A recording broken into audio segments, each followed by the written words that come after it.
Good morning साथियों। Saraswati career point में आप सभी का स्वागत है। डेली करंट अफेयर्स हमारा डेली सीरीज।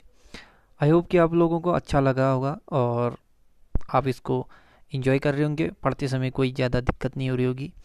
जहाँ पर आपको कोई समस्या होती है तो आप कमेंट बॉक्स में अपना कमेंट दे सकते हैं और प्लेलिस्ट में जाकर अन्य सब्जेक्ट या अन्य विषय या अन्य जानकारी, उत्तराखंड हिस्ट्री, पॉलिटिकल, अन्य चीज़ों के बारे में जानकारी या पढ़ सकते हैं। ठीक। और हम कल से मैं कंप्यूटर भी पढ़ा रहा हूँ तो आपको उसमें सारी की सारी जानकारी मिल जाएगी। ठीक। चलिए शुरू करते हैं। उससे पहले लाइक और शेयर जरूर करें। पहला क्वेश्चन, साउथ इंडियन बैंक के नए एमडी एंड सीईओ कौन नियुक्त हुए? तो ये मुरली राम कृष्णन। ठीक है, मुरली राम कृष्णन ये बीजी मैथ्यू का स्थान लेंगे। साउथ इंडियन बैंक 29 जनवरी 1929 को स्थापना हुई थी। मुख्यालय त्रिशूर केरल में है। चेयरमैन है इसके सलीम गंगाधरन और टैगलाइन है एक्सपीरियंस नेक्स्ट जनरेशन बैंकिंग। भारतीय रेलवे बोर्ड के नए सीईओ कौन नियुक्त हुए? तो ये बीके यादव। तो इनका पूरा नाम है विनोद कुमार यादव और यही ये रेलवे बोर्ड के अध्यक्ष भी हैं। ठीक। भारतीय रेलवे 16 अप्रैल 1953 को स्थापना हुआ था। मुख्यालय नई दिल्ली। रेलवे मंत्री पीयूष गोयल हैं। रेलवे बोर्ड के अध्यक्ष विनोद कुमार यादव स्वयं हैं। आरपीएफएस के महानिदेशक हैं अरुण कुमार और स्वतंत्र भारत के पहले रेल मंत्री थे जॉन मथाई। राष्ट्रीय पोषण सप्ताह कब मनाया जाता है? तो ये 1 से 7 सितंबर को मनाया जाता है। इस सप्ताह का उद्देश्य लोगों को बेहतर स्वास्थ्य के लिए पोषण के महत्व के बारे में जागरूक करने के लिए हर साल 1 सितंबर से 7 सितंबर तक राष्ट्रीय पोषण सप्ताह मनाया जाता है। पंजाब और सिंध बैंक के नए एमडी और सीईओ कौन नियुक्त हुए? तो ये एस कृष्णन। एस हरिशंकर की जगह लेंगे। पंजाब और सिंध बैंक का नाम है जो स्थापना हुआ था ये 24 जून 1908 को हुआ था। मुख्यालय नई दिल्ली में। गैर कार्यकारी अध्यक्ष हैं डॉक्टर चरण सिंह। टैगलाइन है इसका where service is a way of life. किस देश ने G20 के विदेश मंत्रियों की असाधारण बैठक की अध्यक्षता की है? तो ये सऊदी अरब ने। ठीक है, भारत की तरफ से विदेश मंत्री एस जयशंकर ने इस बैठक का प्रतिनिधित्व किया। G20 वित्तीय और आर्थिक मुद्दों पर अंतर्राष्ट्रीय सहयोग के लिए मुख्य मंच तथा वैश्विक आर्थिक प्रशासन के लिए प्राथमिक मंच है। ग्रुप ऑफ 20 के 19 देशों और यूरोपियन संघ का समूह है। 26 सितंबर 1999 को इसका स्थापना हुआ था और भारत इसका सदस्य है। ठीक है, G20 का हिस्सा भारत भी है। सऊदी अरब ये एशिया महाद्वीप में स्थित। राजधानी रियाद। करेंसी है सऊदी रियाल और प्रधानमंत्री है शाह सलमान। ब्रिटिश पत्रिका द्वारा टॉप थिंकर 2020 में कौन शीर्ष पर रहे? तो ये के सैलजा। केरला के स्वास्थ्य मंत्री के सैलजा को कोरोना काल में शानदार काम करने के लिए ब्रिटिश मैगजीन ने टॉप थिंकर 2020 में पहला स्थान दिया है। दूसरे स्थान पर न्यूजीलैंड की प्रधानमंत्री जेसिंडा अर्डेन है। World open online chess tournament 2020 किस भारतीय ने जीता? तो ये पी इनियन ने जीता। पी इनियन ने Baadur Jobava, Georgia Sam, Sevian America, Sergei Erenburg America और निजिक इलिया यूक्रेन को हराया। पी इनियन तमिलनाडु राज्य के हैं। फिडे विश्व में जितने भी शतरंज के खेल होते हैं उनको फिडे रेगुलेट करता है। इंटरनेशनल चेस फेडरेशन है विश्व शतरंज महासंघ। 20 जुलाई 1924 को इसकी स्थापना हुई थी। मुख्यालय लुसाने स्विट्जरलैंड में।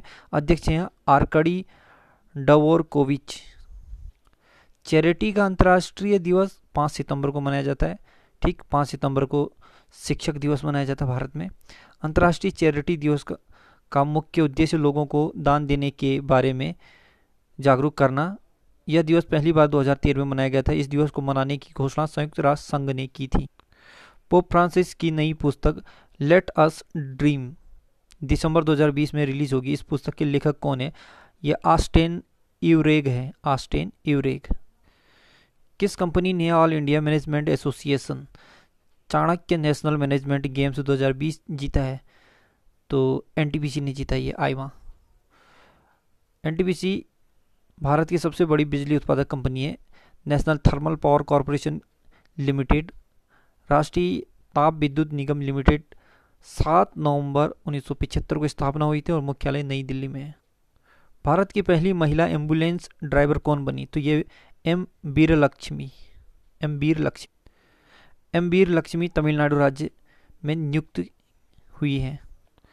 टाइम्स हायर एजुकेशन रैंकिंग 2021 में कौन सी यूनिवर्सिटी शीर्ष पर रही?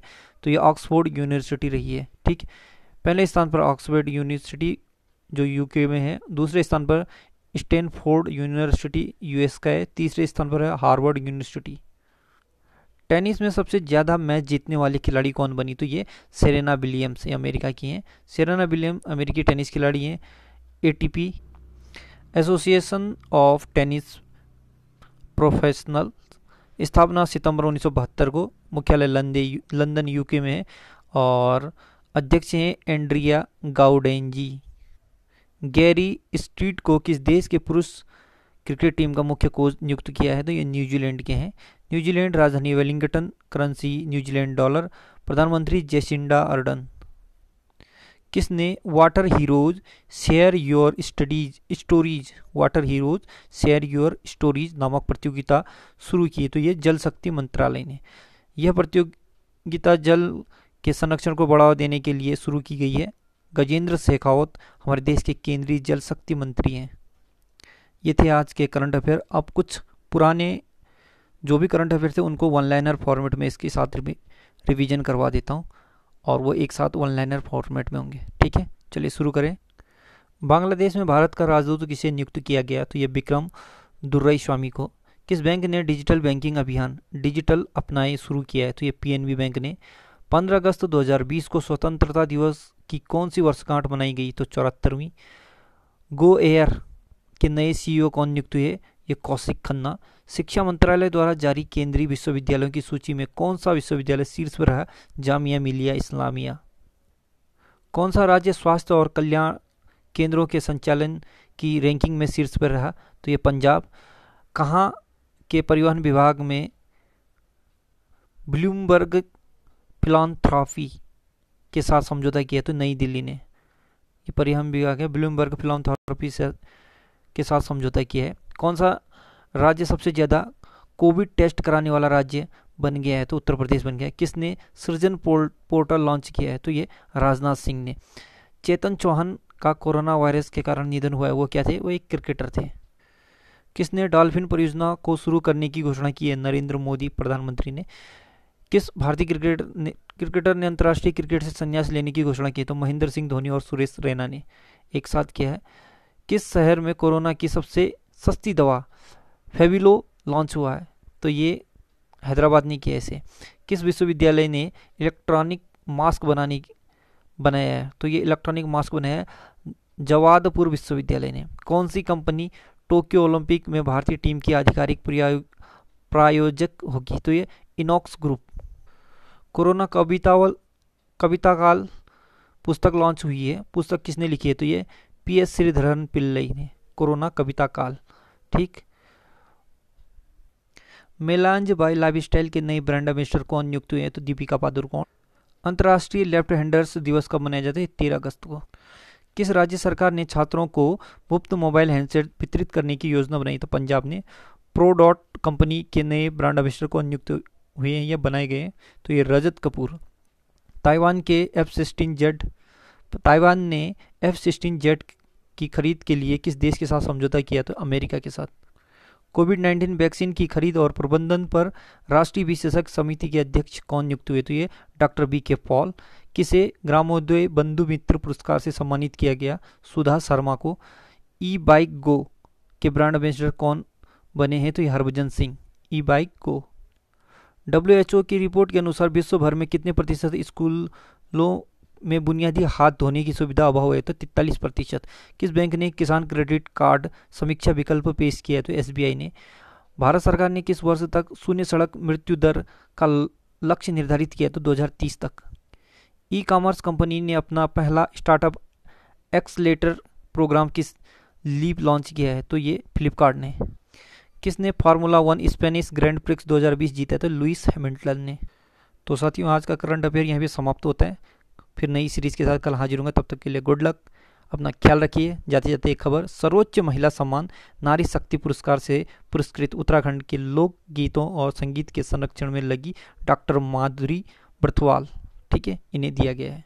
सो गुड लक, पढ़ते रहिए और शेयर करते रहिए।